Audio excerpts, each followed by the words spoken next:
Dabhoi ST ડેપોમાં સ્વચ્છતા અભિયાનના ધજાગરા, કચરાપેટીઓ ગાયબ થતાં મુસાફરો અને વિદ્યાર્થીઓ મુશ્કેલીમાં।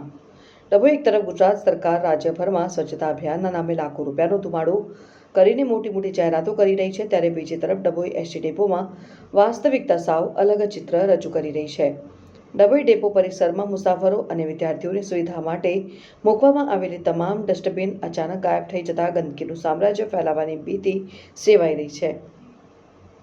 દૈનિક હજારો મુસાફરો અને 200થી વધુ બસોની અવરજવર ડભોઈ શહેર અને તાલુકાના ગ્રામ્ય વિસ્તારોને જોડતા આ મુખ્ય એસટી ડેપોમાં રોજના હજારો મુસાફરો, નોકરિયાતો અને શાળા કોલેજના વિદ્યાર્થીઓ અવરજવર કરે છે અને આ ડેપો પરથી દૈનિક 200થી વધુ એસટી બસોનું સંચાલન થાય છે અને આટલી મોટી સંખ્યામાં લોકોની અવરજવર હોવા છતાં ડેપો પરિસરમાં કચરો નાખવા માટે એક પણ કચરાપેટી ન હોવી તે તંત્રની ઘોર બેદરકારી દર્શાવે છે। ડેપો પ્રશાસનની અણઘડ નીતિ અને મુસાફરોની હાલાકી કચરો ફેંકવા બહાર જવું પડે છે। ડેપોમાં કચરાપેટીઓ ન હોવાને કારણે મુસાફરો અને વિદ્યાર્થીઓ ભારે મૂંઝવણમાં મુકાયા છે।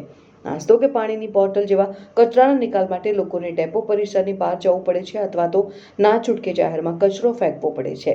ગંદકી અને રોગચાળાનો ભય, કચરાપેટીના અભાવે પ્લેટફોર્મ અને ડેપો પરિસરમાં ઠેર ઠેર કચરાના ઢગલા થવા લાગ્યા છે, જેના કારણે સ્વચ્છતા જોખમાય છે અને તંત્રની આંખ આડા કાન।